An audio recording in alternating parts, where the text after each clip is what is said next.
O Vale da Neblina Eterna nunca fora um lugar de risos fáceis ou de sol franco. Aninhado como um segredo úmido entre os contrafortes da Serra Antiga, o pequeno arraial de mesmo nome respirava um ar que parecia sempre carregado de um silêncio ancestral e de uma névoa leitosa que, mesmo nos dias mais claros, teimava em se agarrar aos picos mais altos e a rastejar pelas baixadas ao amanhecer e ao entardecer. Diziam os mais antigos, e Vó Severina era a mais antiga de todos, que a névoa não apenas cobria, ela escutava. E às vezes sussurrava de volta segredos que a alma de um cristão não deveria cobiçar. Meu nome é Arthur, e cheguei ao vale não por escolha, mas por um cansaço que me roía a alma na cidade grande. Um desejo de silêncio que, ironicamente, eu viria a amaldiçoar. Herdei de um tio-avô distante um pequeno sítio nas franjas do arraial. Um lugar de terra magra e uma casa de pau a pique que ameaçava desabar ao primeiro sopro mais forte da serra. Para mim, no entanto, soava como um refúgio, um ponto final para uma vida que perdera o rumo. Mal sabia eu que estava apenas trocando um tipo de assombração por outra, infinitamente mais antiga e faminta. As primeiras semanas foram de uma paz quase irreal. O ritmo lento do vale, os poucos moradores, figuras curvadas pelo tempo e pelo trabalho, de poucas palavras e olhos fundos que pareciam guardar histórias não contadas, e o silêncio.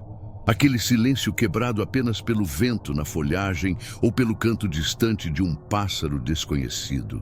Eu me dedicava a consertar a casa, a tentar arrancar algo daquela terra teimosa. E ignorava, ou tentava ignorar, os olhares oblíquos, os cochichos que cessavam quando eu me aproximava do pequeno armazém de seu Eloy, o boticário e também o responsável pela correspondência do vale. Um homem de poucas palavras e mãos surpreendentemente delicadas para quem lidava com ervas e raízes. Foi Vó Severina quem primeiro plantou a semente do desassossego em meu espírito já cansado. Encontrei-a sentada em sua cadeira de balanço na varanda de sua pequena casa caiada, os olhos como duas brasas escuras e lúcidas em um rosto que era um mapa de rugas e sabedoria. O forasteiro da cidade, ela disse sem preâmbulos, a voz um sussurro de folhas secas. Veio procurar o que por cá? Paz? Aqui no vale, a paz tem dentes compridos e costuma andar na sombra da névoa. Tentei sorrir, dispensar o comentário como coisa de velha supersticiosa, mas havia uma certeza em seu olhar que me gelou a espinha. Cuidado com as noites de lua cheia, meu filho. A névoa fica mais grossa, e o que anda nela anda com fome. Eu não dei muita atenção. Lobisomem? Em pleno século XXI? Coisa do passado, do tempo em que a luz elétrica ainda não havia profanado a escuridão do sertão. Mas o Vale da Neblina Eterna parecia existir fora do tempo, agarrado às suas próprias leis, às suas próprias sombras. O primeiro a notar que algo estava errado foi Amâncio, um dos poucos jovens que ainda insistiam em viver ali. Um rapaz forte, mas de olhar assustado. Ele cuidava de umas poucas cabeças de gado que pastavam nas encostas mais baixas. Seu Arthur, ele me disse um dia, a voz embargada, o gado tá arredio. Tem noite que a cachorrada late até perder o fôlego, tudo virado para a banda da Mata do Sumidouro. E de manhã a gente acha rastro grande, que nem de gente nem de bicho que a gente conhece. Seu Eloy, no armazém, apenas balançou a cabeça quando ouviu o relato. É onça, Amâncio, onça grande que desceu da serra com a seca. Mas seus olhos pequenos e astutos não demonstravam a mesma convicção de suas palavras. Havia algo ali, uma cautela, um conhecimento velado que ele se recusava a partilhar. Então, Bastião sumiu. Bastião, o caçador. Um homem do mato, nascido e criado naquelas brenhas, que conhecia cada palmo da serra antiga, cada esconderijo de animal, cada atalho invisível. Partira numa manhã para uma caçada mais longa, como tantas outras vezes. Mas as luas se sucederam, A névoa da manhã veio e se foi, e Bastião não retornou. Sua esposa, uma mulher silenciosa e já marcada pela dureza da vida, chorava baixinho na soleira da porta, os olhos fixos na trilha que se perdia na mata. Ele se perdeu, coitado, diziam alguns, ou topou com uma cobra daquelas traiçoeiras. Mas vó Severina, quando passei por sua casa, apenas balançou a cabeça. Perdido não foi não, meu filho, foi achado. A névoa levou mais um para fazer companhia ao que mora nela. Seu olhar encontrou o meu, e por um instante vi ali não apenas a velhice, mas um conhecimento terrível, uma resignação que beirava o desespero. A fome dela é antiga e sempre volta. O desaparecimento de Bastião instalou uma quietude diferente no vale. Uma quietude tensa, carregada de maus presságios. As portas das casas se fechavam mais cedo.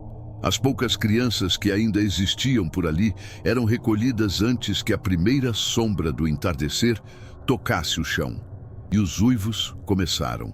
Noites antes, eram apenas os latidos desesperados dos cães de Amâncio. Agora era diferente. Um uivo longo, gutural, que não pertencia a nenhum animal conhecido daquelas serras. Um som que parecia vir de todos os lugares e de lugar nenhum ao mesmo tempo, ecoando pelo vale, sendo abafado e ao mesmo tempo amplificado pela névoa que descia como um sudário sobre o arraial. Eu o ouvia da minha casa precária, o corpo retesado no catre velho, cada músculo tenso.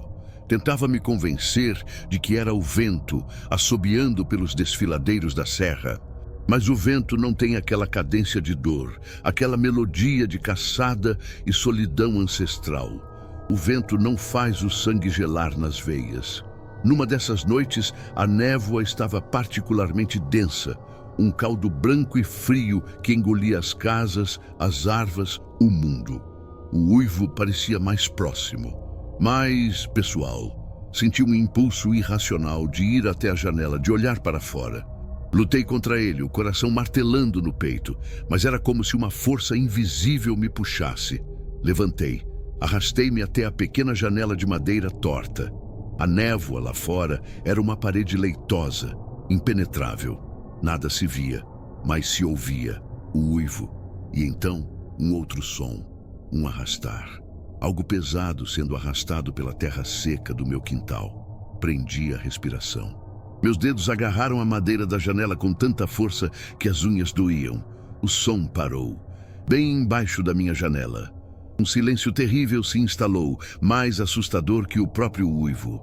E então, um fungar, forte, animalesco, bem ali, do outro lado da parede fina de pau a pique. Senti o cheiro, um odor acre, selvagem, de pelo molhado, de carne crua e de algo mais, algo indescritivelmente antigo e podre.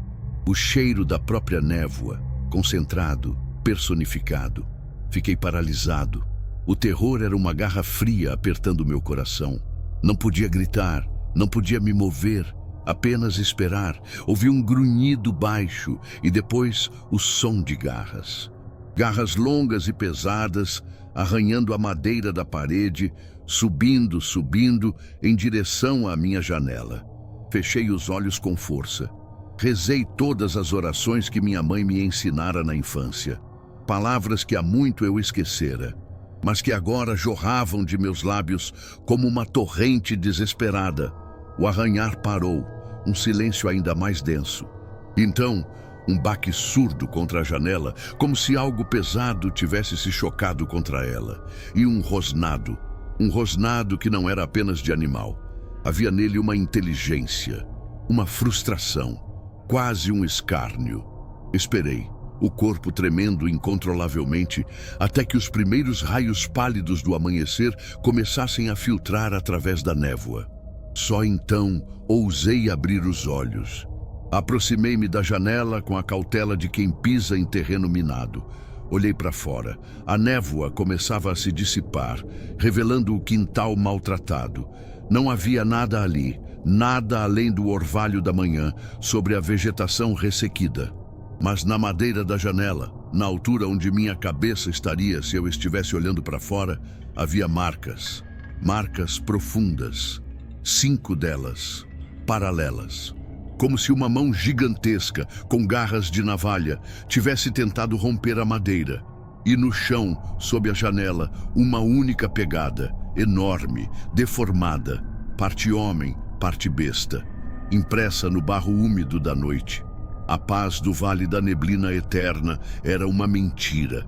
E a coisa que andava na névoa não apenas existia. Ela sabia que eu estava ali, e de alguma forma, ela me queria. A marca da garra na madeira da minha janela era um sigilo profano, uma assinatura da noite anterior. Toquei as farpas com os dedos trêmulos, profundas, violentas. A pegada no barro úmido lá fora, meio homem, meio besta, já se desfazia sob o sol tímido que ousava romper a névoa matinal. Mas a imagem estava gravada em minha mente com a nitidez de um pesadelo lúcido. Aquilo não era uma onça grande como seu Eloy, o boticário, tentara me convencer sobre os temores de Amâncio. Aquilo viera por mim. E sabia onde eu dormia. Os dias que se seguiram foram um exercício de paranoia e exaustão. O Vale da Neblina Eterna, antes um refúgio de silêncio, agora me sussurrava ameaças em cada rajada de vento que descia a serra, em cada sombra que se alongava com o entardecer. Eu mal comia. O sono era uma batalha perdida antes mesmo de ser travada.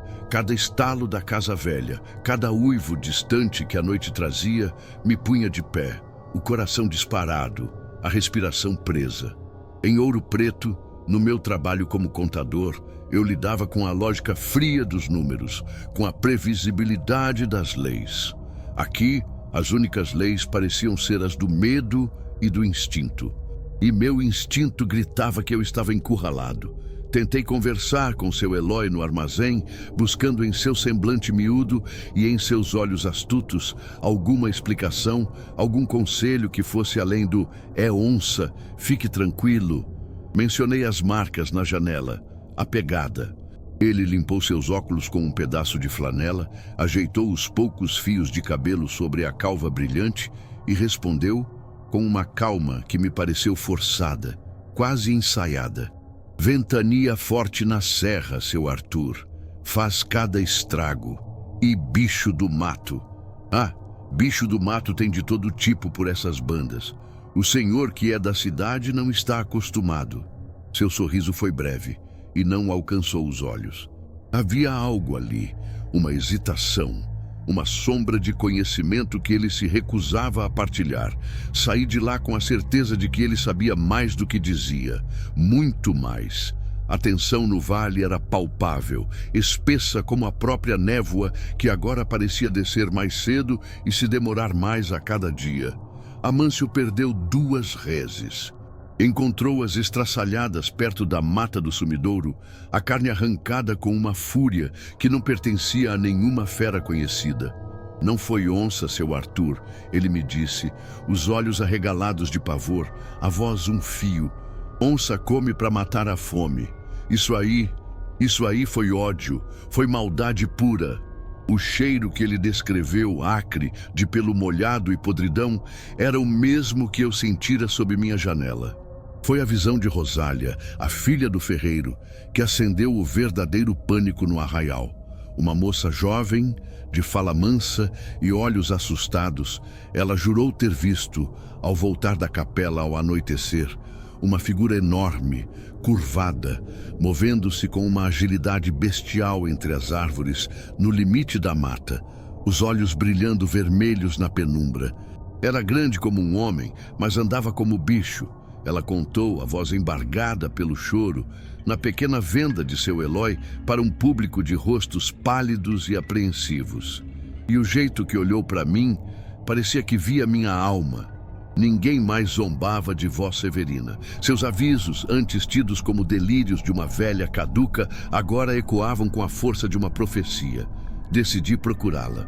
Era meu último recurso.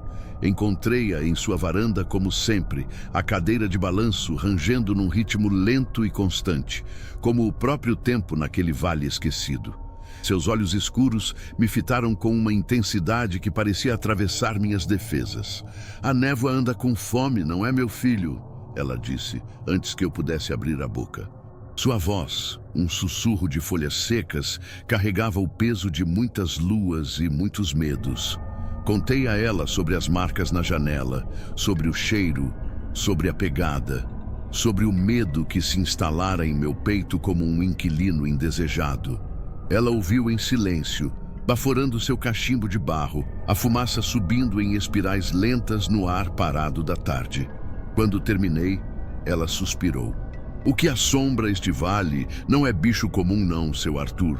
É uma sede antiga, uma maldição que se agarrou nesta terra como praga em lavoura perdida. Alguns chamam de capelobo, outros de vira-corpo. Mas aqui, nós o conhecemos apenas como a fera da névoa. Ela já era velha quando meu avô era menino. Mas, o que ela quer? Perguntei. A voz pouco mais que um sopro. Por que parece estar me caçando? Vó Severina me encarou longamente. A fera se alimenta do medo, meu filho, do desespero. Mas ela também tem suas preferências. Sangue novo no vale sempre atrai a curiosidade dela. E a sua casa, a casa do seu tio-avô, ela tem história com a fera, uma história de dívida. Meu sangue gelou. Dívida? Que dívida? Seu tio-avô, o velho Eusébio, nos tempos em que a fera andava mais solta e faminta, fez um trato com ela. Ofereceu algo em troca da paz para o rebanho dele. Um abrigo seguro em noites de caçada. Um desvio do caminho dela. Mas trato com a fera, meu filho, nunca é de graça. E nunca acaba. Ela sempre volta para cobrar o que ficou faltando. Ou para buscar um novo acordo. Um novo acordo. As palavras de vó Severina ecoaram em minha mente como um sino fúnebre. Eu estava na casa de um homem que fizera um pacto com a criatura. E a criatura sabia disso. As noites seguintes foram um mergulho no terror absoluto. Eu trancava a porta, as janelas, barricava-me dentro da pequena casa como um animal acuado em sua toca. Mas o medo vinha de dentro. O uivo da fera agora parecia ter um endereço certo. Minha casa. Eu o ouvia circulando o terreno, o arrastar de suas patas pesadas, o fungar animalesco farejando minhas paredes. O cheiro acre e podre invadia o quarto, mesmo com tudo fechado, como se a própria névoa o carregasse para dentro. Em meus sonhos, via olhos vermelhos me observando da escuridão, garras que rasgavam véus de névoa, uma fome que era quase palpável. Certa madrugada, acordei com um som diferente, um choro de criança vindo de fora, fino, desesperado. Instintivamente, meu coração se apertou. Mas então, lembrei-me das histórias que vó Severina contava, dos artifícios que a fera usava para atrair suas vítimas. O choro parou, e em seu lugar, ouvi uma risada baixa, gutural, que não pertencia a nenhuma garganta humana. Arrepiei-me da cabeça aos pés. A gota d'água foi o ataque à casa de Dona Isadora, uma viúva que vivia com seus 2 netos pequenos na outra ponta do vale.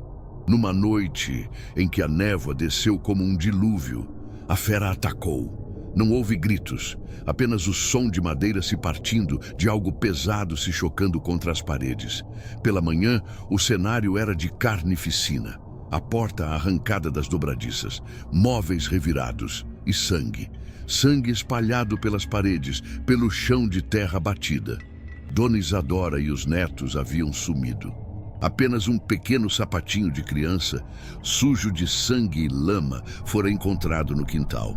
O vale da neblina eterna mergulhou no pânico. Homens choravam abertamente. Mulheres rezavam em voz alta, agarradas a seus terços. Até seu Elói, o boticário, parecia ter perdido sua compostura calculada.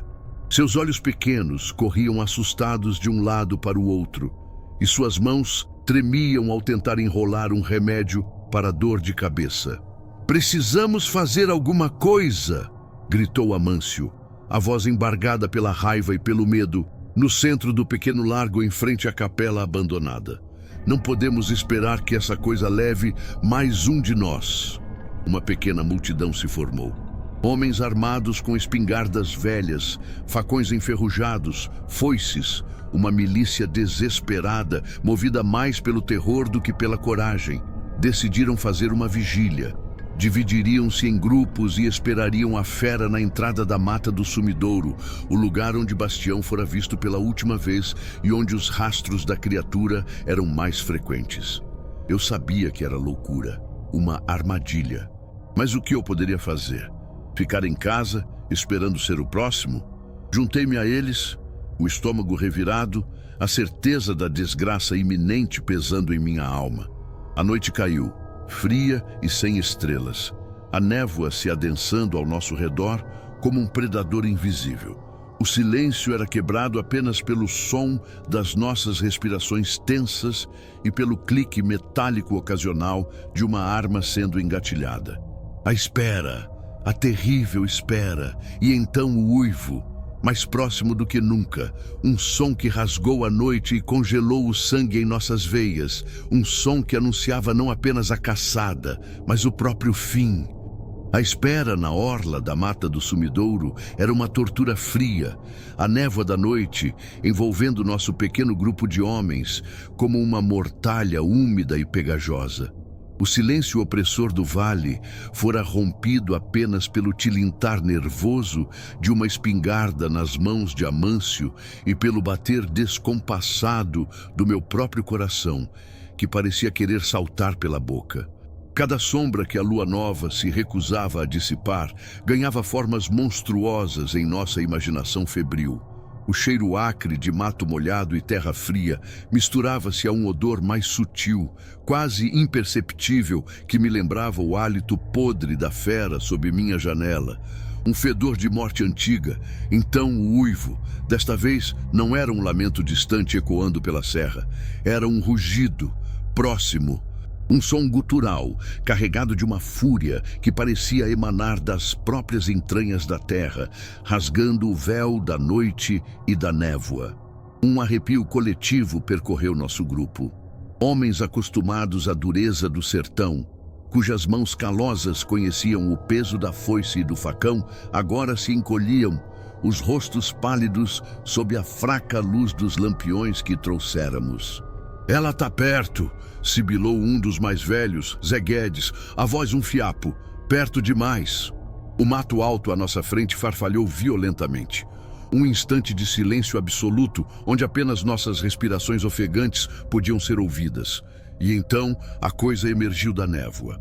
Não era homem nem lobo, era ambos, e nenhum deles. Uma silhueta imensa, curvada, os membros longos e desproporcionais, terminando em garras que brilhavam úmidas à luz trêmula dos lampiões. Os olhos eram dois abismos vermelhos, chamas de ódio e fome ancestral fixas em nós.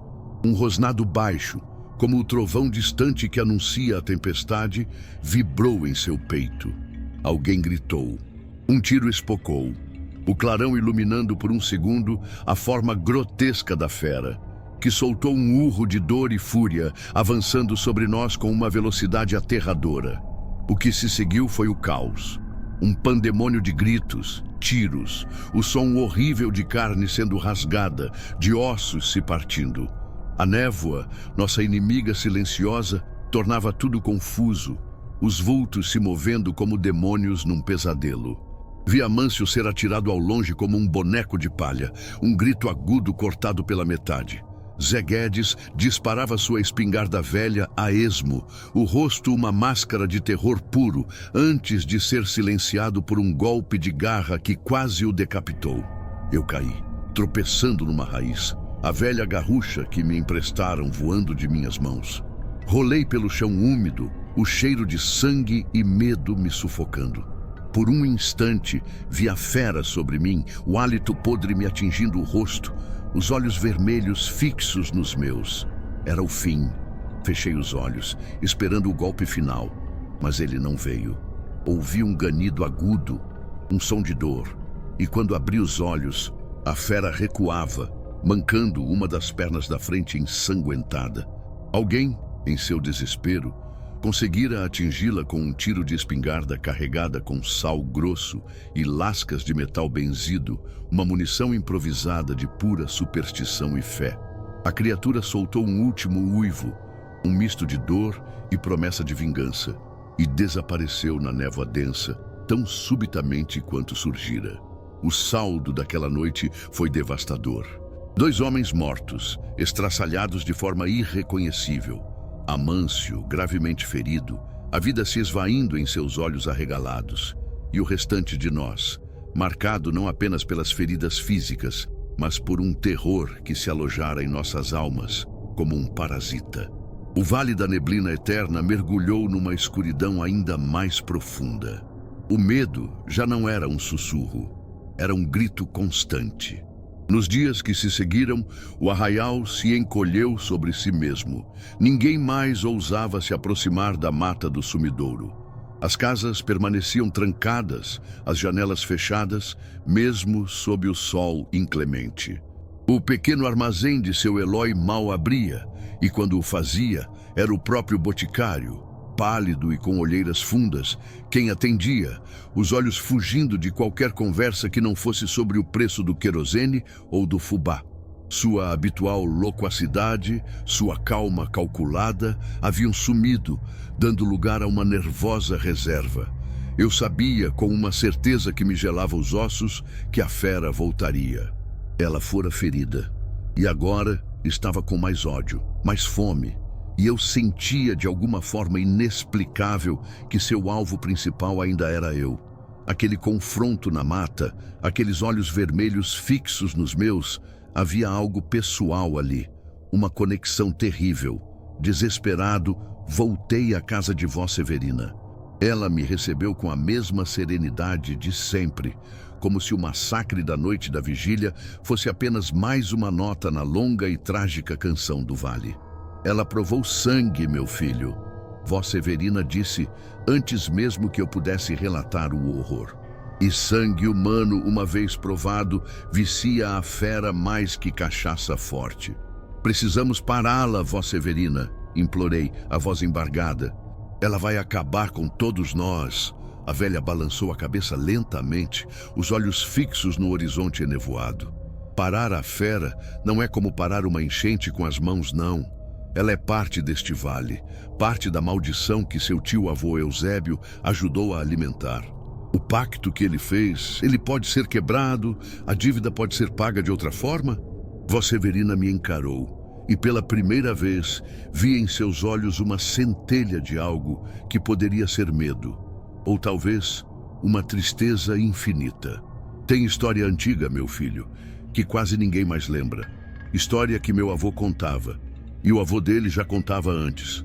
Diz que a fera da névoa nem sempre foi só fera. Diz que ela já andou em 2 pernas como gente.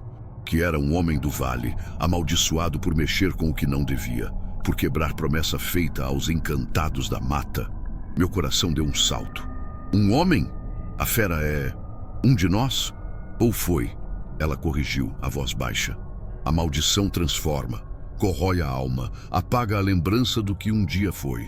Mas a forma humana, dizem, ainda está lá, escondida sob o pelo e a fúria. E é nessa forma que reside sua única fraqueza. Mas para atingi-la, meu filho, é preciso saber quem procurar. E a senhora sabe, Vó Severina? A senhora sabe quem é a fera? Um longo silêncio se instalou, quebrado apenas pelo ranger da cadeira de balanço. O sol da tarde começava a descer e a névoa, pontual como uma aparição, começava a serpentear pelas encostas da serra, aproximando-se do vale. Finalmente, ela suspirou. Tem coisas que a gente preferia nunca saber, meu filho. Segredos que pesam mais que chumbo na alma. Mas o tempo da ignorância acabou. A fera está ferida, está com raiva. E ela não vai parar até que o vale inteiro pague pelo seu sofrimento. Ela se inclinou para a frente, os olhos fixos nos meus, brilhando com uma urgência sombria. O que seu tio-avô Eusébio fez, no desespero dele, não foi só um trato para proteger o gado. Foi um pacto de sangue. Ele ofereceu um desvio para a fera, um caminho seguro para ela caçar longe das vistas do povoado.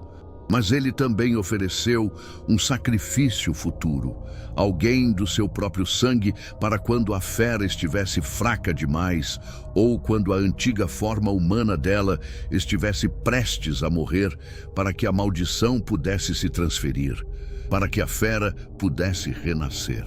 Senti o ar faltar em meus pulmões. Eu sou esse sacrifício? Ou o próximo a carregar a maldição? Ela disse, a voz implacável.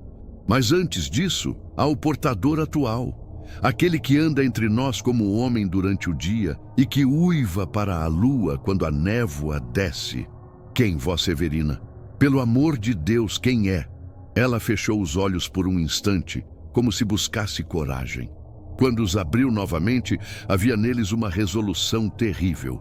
A fera da névoa, meu filho, aquele que carrega a maldição e a fome, é o homem que menos se espera.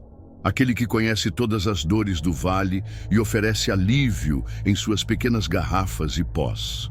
Aquele que ouve todos os segredos e guarda todas as cartas. Meu sangue gelou.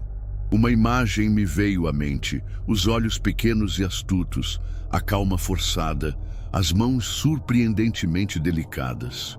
Não pode ser, murmurei, a descrença lutando contra o horror que se instalava em minha alma. Ah, meu filho!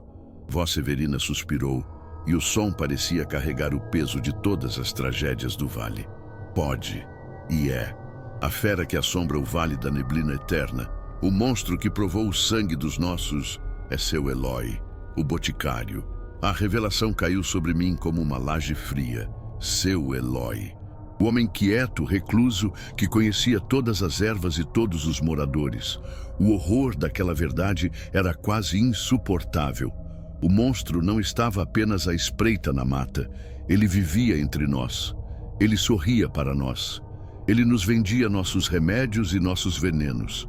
E agora, com a névoa começando a lamber as primeiras casas do arraial, eu sabia que a noite traria não apenas o uivo. Traria a certeza de que o caçador e a presa compartilhavam o mesmo teto, o mesmo vale amaldiçoado. E o confronto final seria não apenas contra uma besta, mas contra um vizinho, um conhecido, um homem, ou o que restara dele.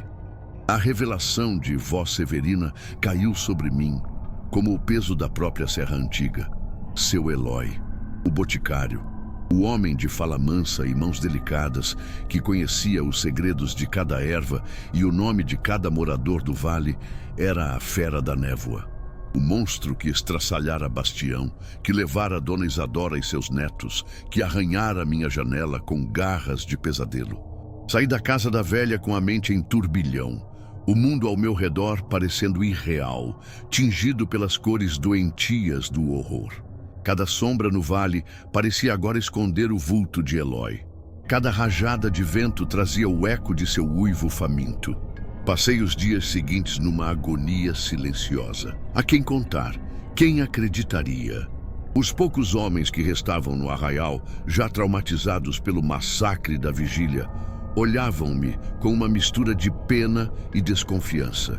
Eu era o forasteiro, o herdeiro da casa do velho Eusébio, o homem cujo pacto, segundo Vó Severina, alimentara a maldição. Para eles, eu talvez fosse parte do problema, não da solução. O medo me roía as entranhas. Observava seu Eloi de longe, em seu pequeno armazém. Ele continuava sua rotina, pesando fubá, medindo querosene, mas agora eu via a forma como seus olhos pequenos e brilhantes pareciam registrar tudo, a maneira como suas mãos, ao manusear as moedas, pareciam quase garras contidas. Havia uma quietude nele, uma paciência de predador que me causava arrepios. Ele sabia que eu sabia? Ou minha própria paranoia me consumia? O vale da neblina eterna tornara-se uma prisão a céu aberto.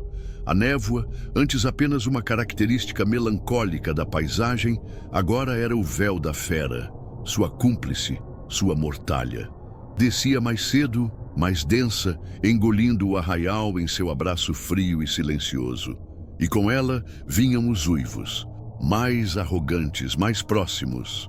como se a fera, sabendo-se temida, já não se importasse em esconder sua presença. As noites eram um suplício. Eu me barricava em casa, a velha garrucha ao alcance da mão, cada estalo da madeira, cada sombra dançante à luz da lamparina, um prenúncio do ataque final. A sanidade era um fio esticado ao limite. Não suportando mais, voltei à voz Severina.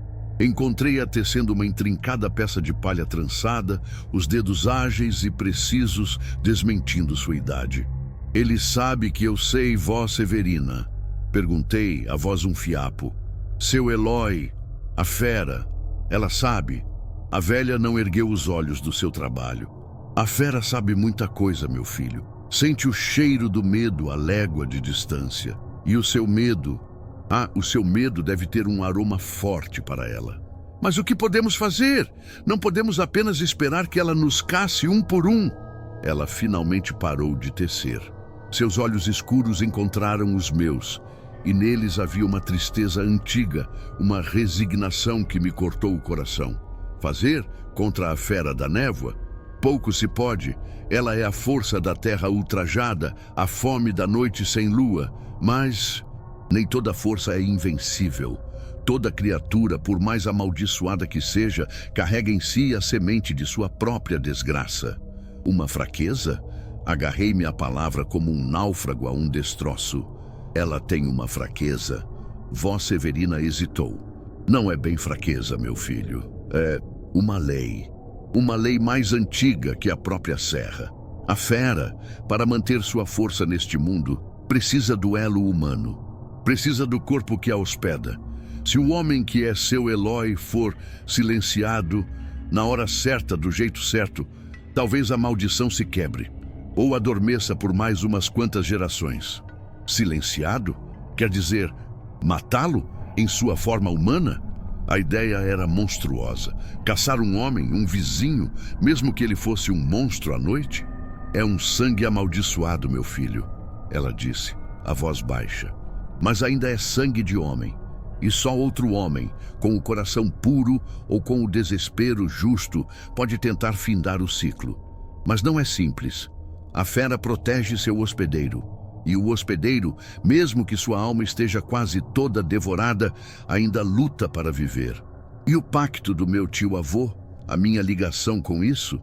Você, meu filho, é o nó dessa história. O sangue de Eusébio corre em suas veias. A fera o sente. Ela o vê como o próximo a carregar o fardo, ou o próximo a selar a dívida com a própria vida.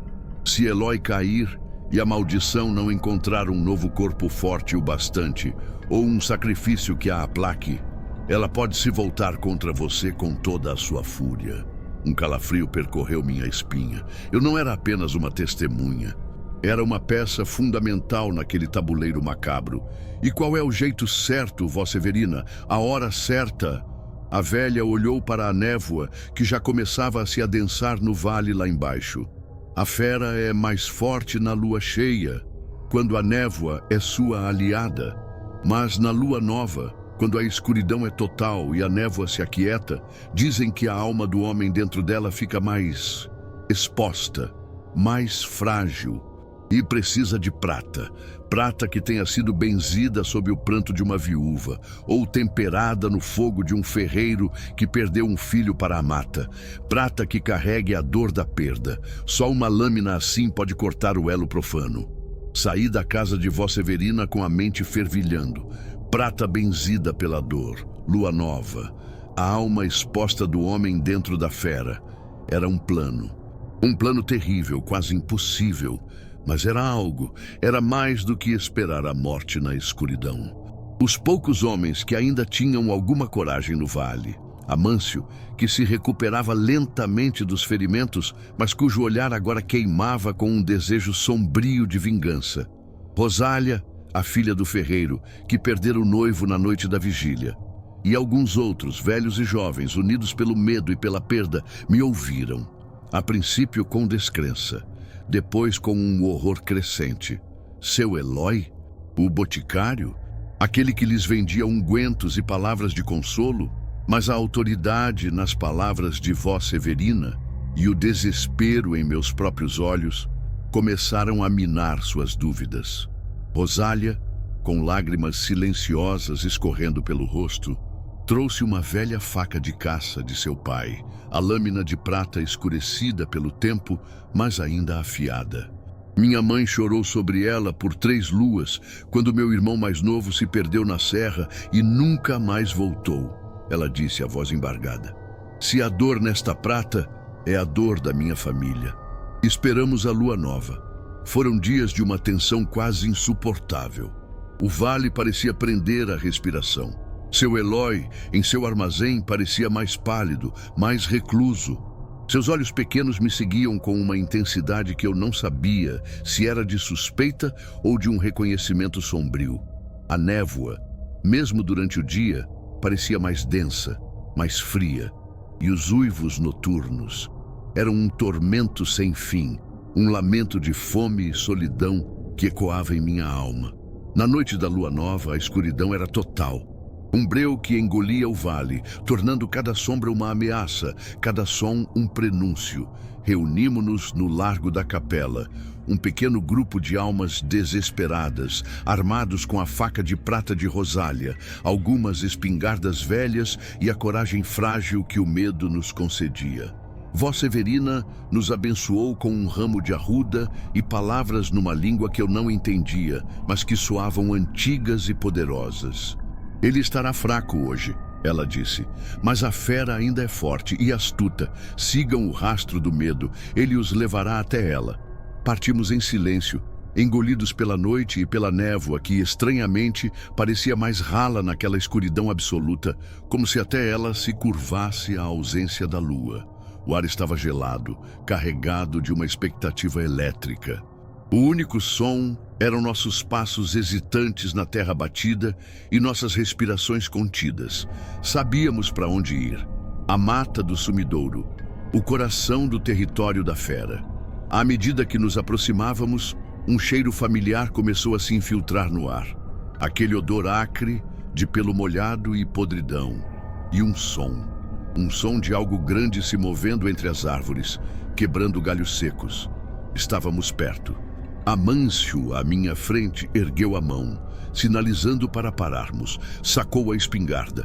O clique do gatilho soou como um trovão no silêncio. E então, da escuridão à nossa frente, 2 pontos vermelhos brilharam. A fera. Ela nos esperava. Ou talvez, seu Eloy, em sua última noite de humanidade, estivesse nos guiando para o confronto final. A névoa começou a se agitar ao nosso redor, como se viva, respondendo à presença da criatura. O momento havia chegado. A caçada final estava prestes a começar. E eu sabia, com uma certeza que me gelava até a medula, que o Vale da Neblina Eterna jamais seria o mesmo. E nem eu. Os 2 pontos vermelhos na escuridão da mata do sumidouro não eram apenas olhos, eram brasas de uma fogueira infernal, a promessa de uma dor antiga e de uma fome que o tempo se recusara a extinguir.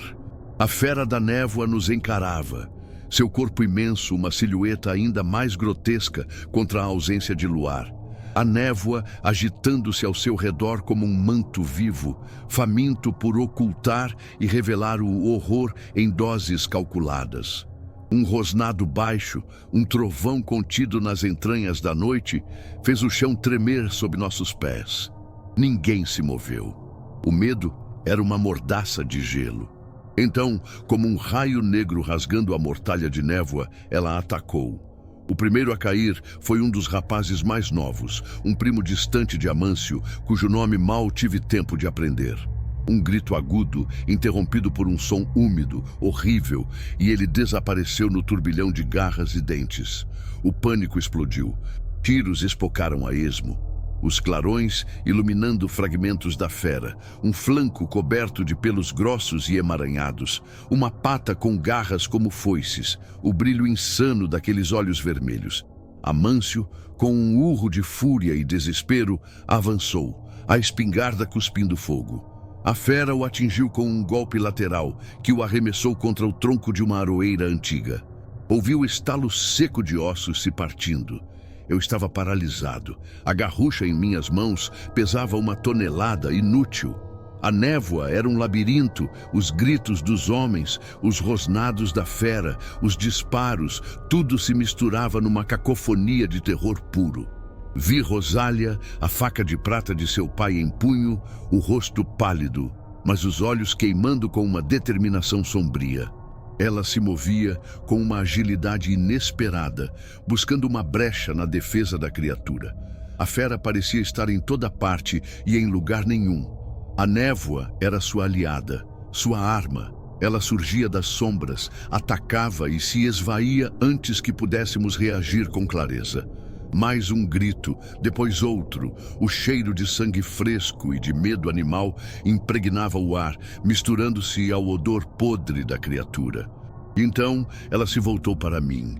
Senti seu olhar vermelho fixo no meu, mesmo através da bruma. Havia um reconhecimento ali, uma escolha. Eu era o alvo principal, o sacrifício que o pacto de Eusébio, meu tio-avô, de alguma forma ainda exigia. Ela veio em minha direção, não com a fúria cega com que atacara os outros, mas com uma lentidão calculada, quase um convite. O chamado da dívida de sangue. Recuei, o terror me dando uma clareza desesperada. A faca de Rosália, a prata benzida pela dor, era nossa única chance. Agora, Rosália, agora! Gritei, minha voz rouca rasgando o ar. No instante em que a fera saltou sobre mim, Rosália surgiu ao meu lado, como um anjo vingador saído da própria névoa. A lâmina de prata brilhou por um segundo, antes de se enterrar profundamente no flanco da criatura, bem onde o tiro de sal grosso da noite da vigília a havia ferido. A fera soltou um uivo que não era deste mundo.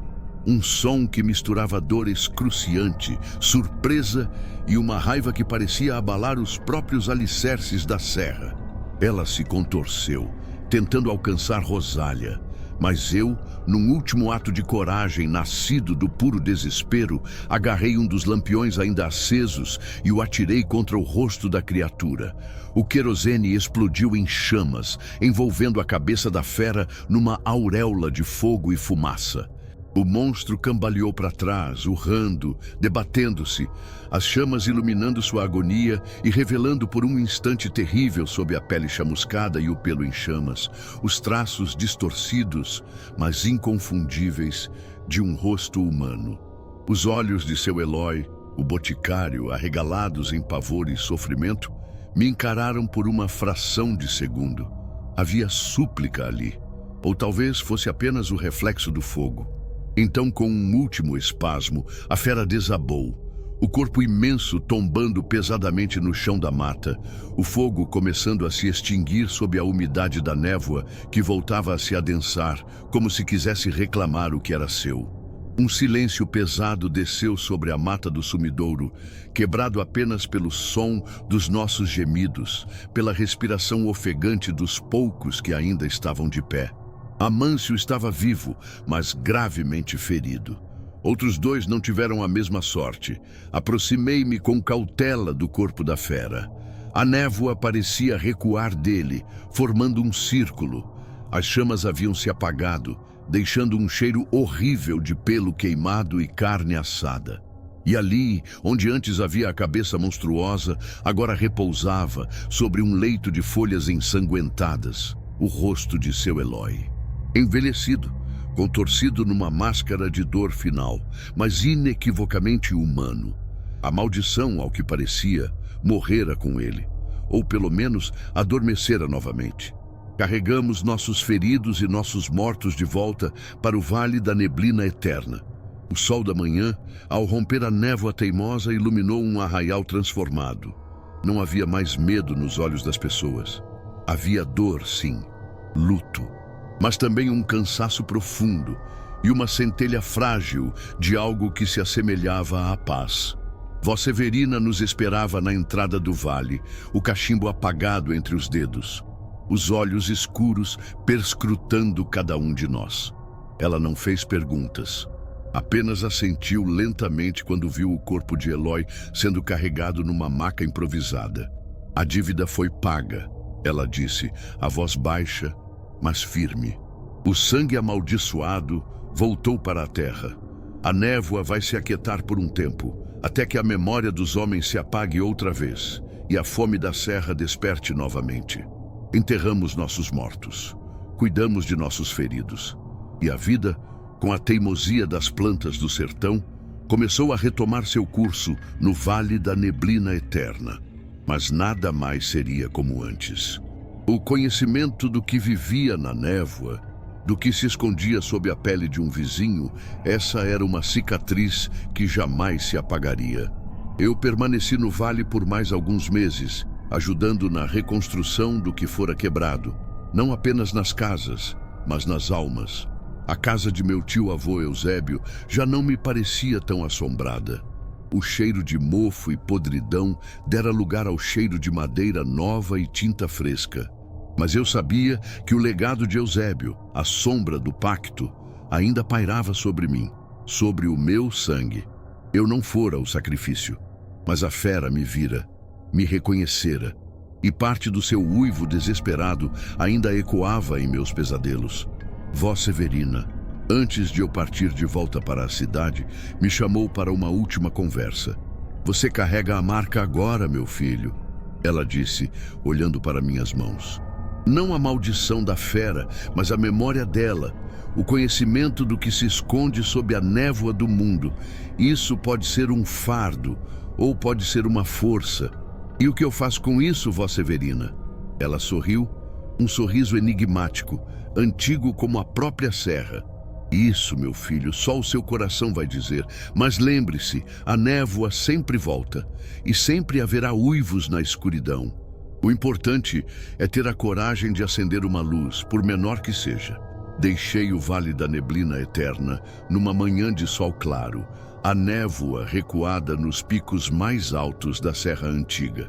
Levei comigo as cicatrizes daquela noite na mata do sumidouro, o peso das vidas perdidas e o conhecimento terrível de que o monstruoso muitas vezes reside ao nosso lado, disfarçado na banalidade do cotidiano. Não sei se a fera realmente morreu ou se apenas adormeceu, esperando um novo ciclo, uma nova dívida de sangue. Não sei se o meu sangue ainda a chama, mas às vezes nas noites de névoa densa da cidade grande, quando o silêncio é quebrado apenas pelo uivo distante de uma sirene, eu me pego olhando para as sombras, para os cantos escuros e escuto com atenção. Porque aprendi da forma mais dura que há coisas que a névoa esconde, coisas que têm fome e que mais cedo ou mais tarde sempre vêm cobrar o que lhes é devido. E a única defesa que temos, talvez, seja a frágil chama da memória e a coragem de enfrentar a escuridão, mesmo sabendo que ela pode nos devorar. O Vale da Neblina Eterna me ensinou isso, e essa lição, eu sei, levarei comigo para sempre. Até que a minha própria névoa, um dia, inevitavelmente desça. Vale silenciou, mas o arrepio permanece. Comente o que achou e se prepare para a próxima história sinistra do Sr. Blackheart. Curta, inscreva-se e ative o sino.